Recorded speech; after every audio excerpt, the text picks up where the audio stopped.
donc moi je vous ai connu parce qu'un ami m'a recommandé la lecture d'un de vos livres qui s'appelle La Nouvelle Question Juive. Oui, oui, oui. Parce que dans ce livre, vous utilisiez notamment le terme de judéomanie. Oui, c'est ça. Alors, je ne sais pas si... qu'est-ce que j'avais noté déjà, est-ce que vous pouvez résumer la thèse de ce livre? Et d'autre part, est-ce que vous pouvez nous dire si vous avez utilisé ce terme judéomanie parce que vous aviez lu mon livre? Non. Ah, voilà. Donc, ou alors, c'est... Quel est votre livre? La judéomanie, elle nuit aux Juifs, elle nuit à la République. Et donc, c'est pour ça que vous ne l'auriez pas cité. Et donc, non. Mais comme c'est une étymologie... ah non, mais oui, ah ben non, mais ça, alors là, moi, ça je ne connaissais pas votre livre, mais je le sais depuis, je sais, parce que vous me l'avez dit. Ouais, et donc, moi j'ai découvert, on m'a fait remarquer que le terme existait déjà avant que je ne l'invente, enfin, croyais. Oui, oui, oui, oui. Et donc vous-même, vous êtes arrivé à ce même terme, alors qu'est-ce qu'il signifie selon vous? Il signifie deux choses, il signifie d'abord le fait d'être obsédé par la judéité, en positif ou en négatif. C'est-à-dire qu'on a soit des judéomanes, alors il y a même des juifs judéomanes, moi j'en connais, qui peuvent être d'ailleurs antisémites, parce qu'il y a beaucoup de juifs antisémites, contrairement à ce qu'on croit. De même qu'il y a beaucoup de... les pires des antichrétiens, etc., c'était les anciens chrétiens, précisément. Ouais. Paul. Oui, voilà, exactement. Le petit père Combe, Staline, quand il sortait d'un séminaire, il ne faut pas l'oublier. Donc, la judéomanie, c'est à la fois l'antisémitisme obsessionnel, alors pas seulement de l'extrême droite, de l'extrême gauche, c'est quelque chose de transcourant qui se retrouve dans beaucoup de courants, et ça peut être également l'obsession sous-entendue pro-juive aussi. Ça peut être les deux. Donc c'est accordé aux juifs une place considérable. C'est accordé aux juifs une place qui n'est pas là, c'est un peuple comme les autres. Dans mon livre Nouvelle question juive, je dis mais la finance juive. Mais il y a même des juifs qui vous le disent, la finance juive. Je dis mais la finance juive, c'est les derniers grands exemples de finance juive, c'est le XVIIIe siècle. Et encore, dit la finance aujourd'hui, la grande finance mondiale aujourd'hui, elle est quoi? Elle est norvégienne, pétrodollar. C'est les pays du Golfe, hein, pétrodollar. C'est le Japon, c'est la Chine, c'est les fonds de pension américains. Le shekel monnaie israélienne n'est même pas convertible à Montparnasse. Alors il y a une grande... On parle un peu plus fort parce que... oui, le shekel monnaie israélienne n'est même pas convertible à la gare Montparnasse, qui est le plus gros bureau de change de Paris. Alors il y a une grande finance juive, je pense que la monnaie israélienne c'est quand même convertible. Parce qu'ils nous parlent tout le temps de Rothschild et compagnie. Mais ça veut rien dire, la banque Rothschild n'est pas une banque juive. Elle a le nom d'un fondateur au XVIIe siècle qui était juif, effectivement, dont la famille d'ailleurs s'était convertie au catholicisme. Ah bon, faut pas l'oublier ça. Mais je veux dire, ça n'a strictement rien à voir.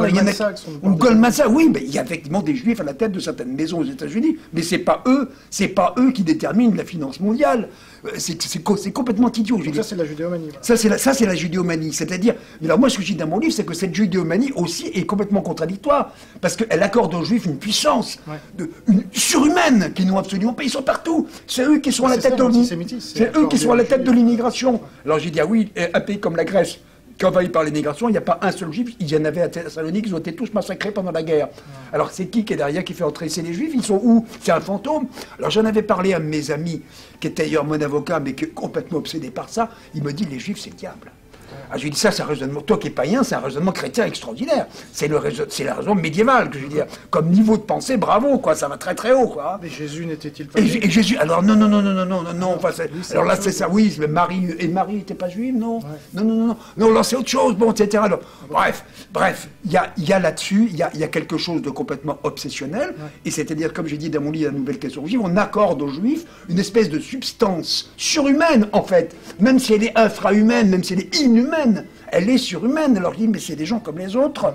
C'est tout à fait extraordinaire. Deuxième chose que je vais vous dire dans ce livre, l'intérêt de l'Europe, c'est de s'allier avec Israël. L'intérêt de l'Europe, c'est quand même du bon sens basique, je veux dire.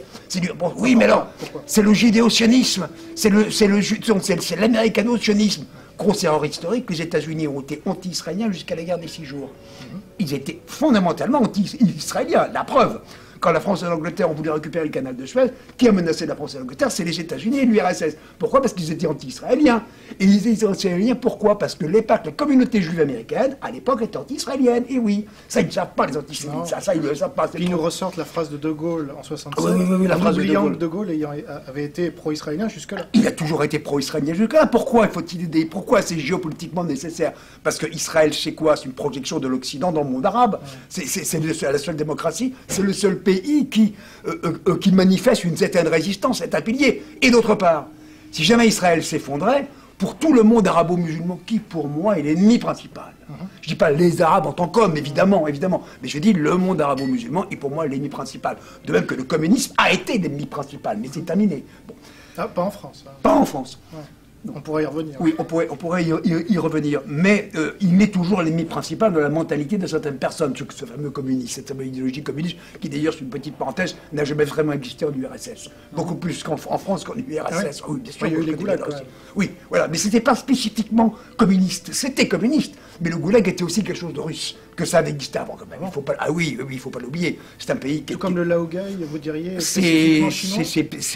C'est-à-dire que le communisme chinois, comme le communisme russe, c'est quand même appuyé sur une tradition nationale qui préexistait. C'est pas ressorti comme ça. Bref, pour en revenir à Israël, en réalité, si jamais Israël s'effondrait, ça serait un signal extrêmement grave, extrêmement dangereux, extrêmement fort, donné à tout le monde arabo-musulman, puisque, comme disait Carl Schmitt, ce qui compte, c'est pas comment toi tu perçois l'ennemi, c'est comment ton ennemi te perçoit. Et ils perçoivent les Européens que nous sommes, ils perçoivent les Israéliens et les Juifs comme des Occidentaux. Non seulement comme des Occidentaux, mais ils préfèrent les Juifs comme la quintessence même de l'Occidental. Ouais. Comme la quintessence même de l'Occidental. Donc, en réalité, ils ne font absolument aucune distinction.